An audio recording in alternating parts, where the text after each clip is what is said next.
Hello, everyone, and welcome to Who Podcast the Watchmen, Episode 8, where we ask the question every week, whatever happened to the American dream? You're looking at it. It came true. Yeah, God help you all. Don't give him the finger, Tyler.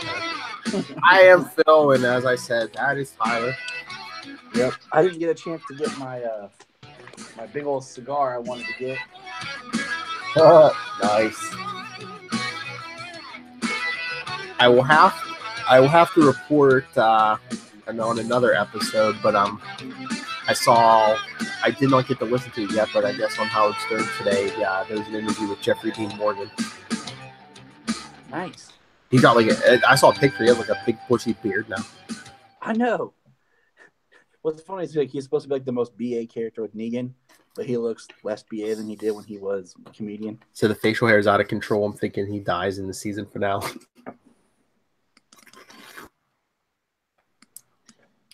We'll see what happens. But anyway, we're here to talk about Watchmen, specifically Silk Spectre issue 2, because I once again I believe we don't have any Watchmen news yet. Correct? That is correct. I want to say I heard something, but there's been a lot of speculation. A lot of the cast members have come up and said they feel like Watchmen was ahead of its time as a movie, stuff like that. But there hasn't been anything about the new show yet. So yeah. Let me go to my handy dandy graphic novel. I think you're going to say Notebook, Blue's Clues. My handy dandy issue. All right. So, bring it on, Phil. All right. So we will start with, like we said, Silk Spectre number 2. Starts with Lori in it looks like a rundown building, and she's being attacked by 4 people with like knives and machetes and chains. And did you think for the first time when I looked at that, I almost thought it was the people that they got in the bus with for like a split second? Yeah, I think you were supposed to do a double take and be like, wait a minute, those aren't the hippies, are they? Because that's what I thought. I was like, wait a minute. But I remember, I bought this when it first came out. So, I got the issue 2. I'm like, wait a minute, did I forget something? I'm like, how did issue 1 end? I'm like, wait, I don't think she was here. But so by page, so just like a big fight scene. Then by page 4, Lori's overpowered her attackers, and as she's telling one guy, she's threatening to shove, what is that, like a steel pipe through his eye. She's like, or maybe I'll just turn your eye into a lollipop. And she should have. And he says, you're kneeling on my balls. And then she says, she's waiting for a name, and the one says, Gurustein. He runs the Sandoz nightclub. So what then I like is how the whole time this is going on, there's like the not voiceover, but just the overage about her talking to Hollis. Well, yeah, it seems she writes a letter to Hollis, and after this whole attack, she gets the thing about she says, enough about doom and gloom, I just want to tell you about my new life. She's all happy. She's like, I get to be free and think for myself and make all of my own choices. I want to do everything. My life is an adventure for the first time. And then she's telling them about how they picks up at the end of the last issue where they get in the van with the hippies, and she's like, we're learning lots from them as they're holding a glass pipe. Yeah, I know. I was like, that's ironic. Yeah. And she's like, we're learning a lot, Uncle Hollis. I'm just like, I bet you are. I bet you are. And So she's like, they're just so fun. She's like, they're just so fun to be around. Please tell Mom I'm staying healthy and I'm not sleeping in a ditch somewhere. Meanwhile, it looks like they're sleeping in the back of the van. Yep. I mean, it just, I don't know. It's one of those, like, this whole thing with Lori right here just sounds like one of those stereotypical 60s things where it's like, oh, this is what it should be. Free love, baby. Huh? Free love. Yeah. Like, it's all going to be good. And then you're just kind of like, something's not right in the background. But then I guess they rent some space in this house and it shows them setting up and she loves her boyfriend Greg like crazy. Please tell Mom he's not a rapist. She would know. Oh, shots fired. But yeah, and then I guess they have a 3-legged cat and then we get the shot of her working at the diner. And I think it's interesting how many times you see the comedian buttons sprinkled in around. Oh yeah, the smiley face button, yeah. And she's working at the diner and she hears these people, and that's kind of what brings it back around to back where we were at the beginning. Mm-hmm. These people that she was fighting. And then I had to do a double take here to see that it's her returning back and getting undressed, and then she says, "Avast, matey, prepare to be boarded," and just jumps on him naked. Ah! I was like, dang. I was like, yeah, but you're skipping. But after the whole diner thing, she goes back. She's talking to her hippie friends, and she says, I know we're all non-violence and love, but if you knew something bad was going to happen to someone unless you did something, something violent, should you do it? And they're like, of course. All great societal changes come at the hands of rebels who have stood up to fight injustice. Which I think is great. Like, I just thought that was a really great moment. But yeah, so I guess this is where she's coming back from the beginning of the issue. Yeah, she basically strips down and jumps on him. I wonder if that's like the pirate talk is like a shout out to the whole pirate story. Well, I mean, where is it's in the next issue, isn't it? What? Hold on. We see a pirate comic in the background. No. I think it's in the next issue. There's little subtle references. But what do you think, about this big nightclub and like the faux Beatles here? About basically using their music to brainwash people? It's interesting. It's always like, could something like this actually happen? Because it's like, I don't know, is that one guy that like that mob boss, he's supposed to look like Frank Sinatra, but they're like, yeah, we wanted the kids to we told them not to care about material things, but it's a great angle. But guess what? They swung too big. We thought rock and roll was going to be trouble, but these folky hippie, this folky hippie, you guys are peddling. He's like, all these kids need to enjoy the lifestyle you're pushing as a radio and a dirty poncho. They don't even wear shoes, sandals. I mean, what the is that? The only man who can wear sandals and pull it off is Chuck Heston. Am I right? I like that. Heston, yeah. I figure movie buff, you'd love that, yeah. At first, as I was writing, I'm like, where is he going with this? So basically, this guy, you call him Mr. Owlsley. Owlsley? Yeah. I guess, which reminds me of in Marvel, Owlsley is the guy, the Owl, the Daredevil villain. See, that's what I thought. I was like, wait a minute. I was like, I know there's a villain somewhere named. Yeah, the Marvel villain there. That's weird.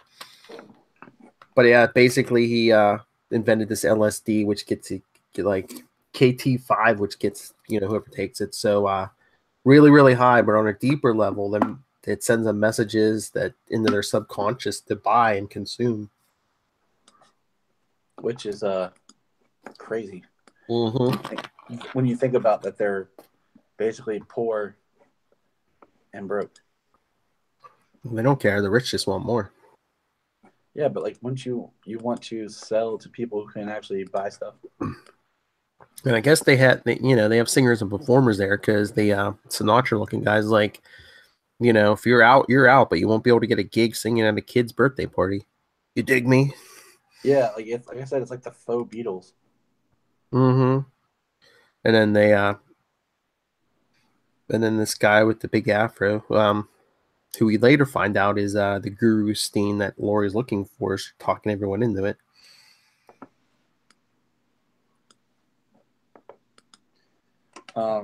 Which I thought was neat. Like, when you have the scientists explain all the methods, and we see this dude, and then it cuts to one of the people basically coming in, and he's just like, looks like he's overdosed. Well, yeah, it's Laurie and Greg's friend Wilby. I guess he's got a bunch of, I guess it's on the buttons, and he's got a bunch of them all over him. So he definitely probably overdosed here. Which is kind of ironic too, when you think about it. Because they tried to hold him down, and Laurie's like, "Don't touch the buttons." When you think about it, it's on the buttons, Mm-hmm. Like the smiley face buttons. So Laurie's in the hospital, waiting while they take their friend in. Greg took off for some reason, but because Greg's like, "I already shot up. They're gonna find me." But their other friends must be experiencing the effects of the drug, because they're like, "Oh, look, I bought a record player. I bought this." And they're on the hospital, and she's like, "Guys," and they're like, "Oh, we bought all this stuff." Yeah, they're having fun buying all kinds of junk. Oh, the one guy even says, "We went to the Sandos. This guy, Groovy Cat Guru Steen, got us so high." Yeah, he looks like he's having a good time. Mm-hmm.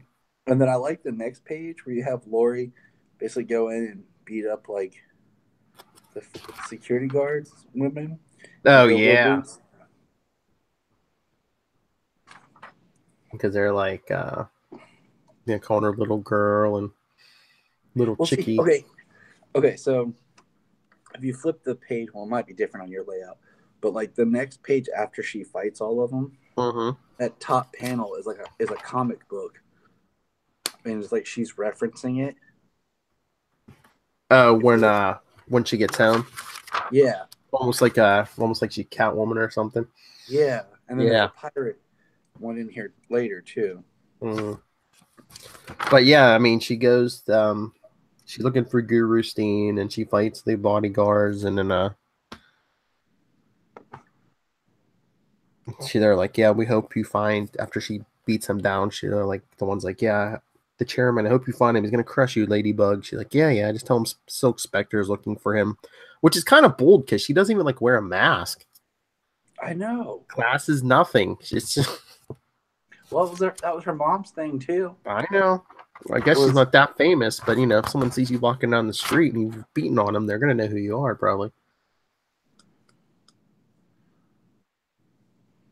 But then she goes home and changes clothes, and they're having a big party. Right after your friend overdoses, and they're all sitting, they're getting high. That's the life, man. Mm-hmm. And then there's a gentleman there passing stuff around. And Laurie gets a drink, and then she's like, "Who's that guy? He's such a trip." And Greg says, "That's Guru Steen." And she's like, "I was rapping with him for like a half an hour, and he was telling me some really heavy." I just like how they're all dancing. Yeah, some of them like half naked. And then it just like Laurie takes them, and she goes, just starts to fade out and get tripped out. Well, she figures out they had stuff in the drinks too, so. Yep. Because they were passing other stuff around, and she wouldn't touch it, but then she realizes, there's something in the drink. Well, you always get something bottled. Things get all colory and psychedelic. Because the last thing she hears is the music, and Greg saying, "Hey, Space Girl, looking a little freaked out there. Don't worry, I'm right here. I'll take good care of you." And that's it. Fade to white. Yep. But no, before I forget, you know what we haven't been doing? We did it for the Minutemen stuff because that was just Darwin Cook. But this Silk Spectre series is Darwin Cook and Amanda Conner on script, and Amanda Conner did the art. I like it. Yeah, I mean everything we've read so far, the Minutemen and this, I mean different styles, but I love the art on both. Well, you know what? It kind of like the art kind of reminds me of a little bit is like some later Archie's type stuff. Yeah, but I think it works here. You know, so that's what I'm saying. It works because just like how the Minutemen like really remind us of that old era. I think they were very careful. I mean, between not getting at this time, not getting Watchmen stuff all the time. Plus, they knew they had a plan where they picked it. You know, they're like, we need this art style for this character's series. This, you know, yep. Because the Minutemen had that old timey feel. That, like you said, this has like the Archie feel because it's the story of a teenage girl. And I don't know how much you've read of all the series yet, but I think it's safe to say, even with all this weird drug stuff and the drug dealers and stuff, Laurie probably had the most normal life the longest. Oh, yeah. Yeah. I mean, yeah, we'll get there, but yeah. Yeah. But, yeah, so, I mean, unless you have anything else, but, like, what was your favorite part of this issue? I don't know. Like, I feel like this issue was just the build up to the next issue. Mm-hmm. Like, is this the pirate thing you were talking about? Yeah. Yeah. Where she's got like the sword and stuff, and she almost looks like Huntress almost or something there. Yeah, it was back at the title page. Mm-hmm. I had to go back. Where she says, "My life is an adventure." Like, I like that she's writing to Hollis, but I really feel like this issue just kind of re-cements where she is to build up to the next issue. Mm-hmm. Yeah, like Hollis is like a trusted uncle, but I think he's probably the closest thing she has to a father. Yeah. And I mean, you've known me my whole life. And she still kind of cares for her mother because she's like, "Tell Mom I'm okay." She cannot not care for her mom. Well, there are people who don't, but I mean, I know, but come on. Plus, as a teenager, you don't know, you know. Yeah, stupid teenagers. They don't know junk. But she still cares. So is that it?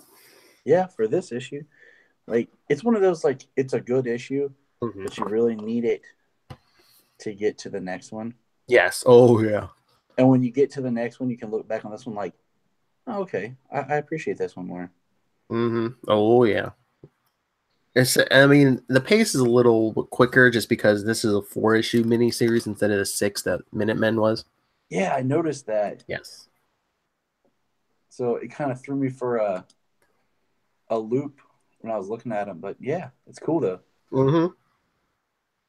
But yeah, I mean, for the episode art and stuff, I've been like, for this one, unlike Minutemen, I've been putting combining 2 or 3 different pictures because it's. I don't know if Minutemen just didn't have it, but every time I look for Silk Spectre covers, it seems like almost every issue had like variant covers, and unless it was just the artist's choice, unless Amanda Conner just wanted to do like more cut. Or I don't think it wasn't all Amanda Conner though, because I know like issue 1, I think there was like a Jim Lee variant, and maybe people just like Silk Spectre more. I think she has the story that nobody knows. Yeah, I think she has the least. Like, all we know is that her mother pushed her into it. Yeah, there was a lot more open space here where you could, a lot more you could veer off because everyone else was pretty much course plotted in that original series in the movie. Yeah, like you were saying, Laurie, all you knew was her mother was the first Silk Spectre, and then. Not much, Dr. Manhattan met her at an early age and took advantage of her, statutory raped her, Not so Superman. No, he's not. But didn't he meet her when she was 16? So how old is she in San Francisco? Or is this like the same year? I'm trying to remember. Yeah, let's say we'll see when we get to the end. Yeah. That's a good question for us to hypothesize at the end. I want to say, yeah, she was like 16 or 17 when he first meets her. Yeah. But yeah, we'll get to that. But Tyler, if anyone would like to ask you Watchmen questions or ask you about Superman, where can I get a hold of you? They can get a hold of me at JTY Patrick on Twitter or at the Krypton Report Pod that I do, all about Superman, Krypton, Supergirl. Hook me up. I really like Watchmen a lot. I'm glad that, if some people aren't excited about a series, I say give it a shot because it doesn't hurt the book, Yes. If the show is bad, it's not going to take my enjoyment away from the book. Good for you. I mean, they're just trying something, Mm-hmm. And if you want to send us feedback, you could always email us capesandlunatics@gmail.com. The voicemail 614-382-2737. That's 614-38-CAPES. And follow us on social media, facebook.com/WhoPodsWatchmen, @WhoPodsWatchmen on Twitter. And also follow @CL Sidekicks on Twitter. The podcast the show is on. And make sure to follow all the Capes and follow the regular Capes and Lunatics podcast too, because if you're watching on YouTube next week, and if you're listening to this on the Capes and Lunatics Sidekicks podcast this week on Capes and Lunatics, we're going to have an Action Comics 1000 special, which I think Tyler's going to join me and Lilith for. I am. That's right. I will be there. So the night it drops, April 18th. So you should subscribe to us on YouTube. You can watch it live. It's going to be exciting. Mm-hmm. Are you buying the hardback? I'm thinking about it. I don't know. Are you? Yep. I figured you were. Yeah, I probably will. Because it's totally worth it. I mean, for the unreleased Siegel and Schuster story. And you know what? Especially for the price. I mean, I know it's $30, but I know Lil said that was a mistake and they couldn't go back on it. So, once Detective 1000 hits, they're going to jack that up to probably $50 or more. That same kind of book. There's a certain retailer that has it on sale for $19.99. Oh, really? Yep. The big chain or just a small? Big chain, Oh. Begins with an A. Brings it to your house. Okay. Let's say, oh my God, if there's anyone in our audience who they're like, what's that? I say, hi, Mom. All right. So is that it? Yeah, man. That's it for right now. I have two questions. Is that it? And whatever happened to the American Dream? It got high. Yeah, lost in a van. Got a buzz on, man.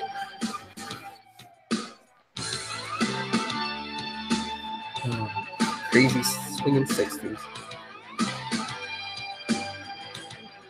I'm trying to remember because I don't think in these issues, but in the issue one, did it give us an actual year? I know it's 60 something.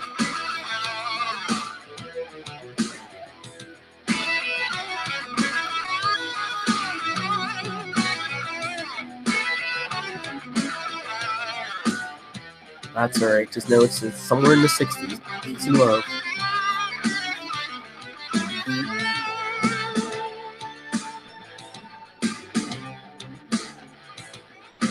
So join us next time for Spectre 3. Peace and love. Peace and love.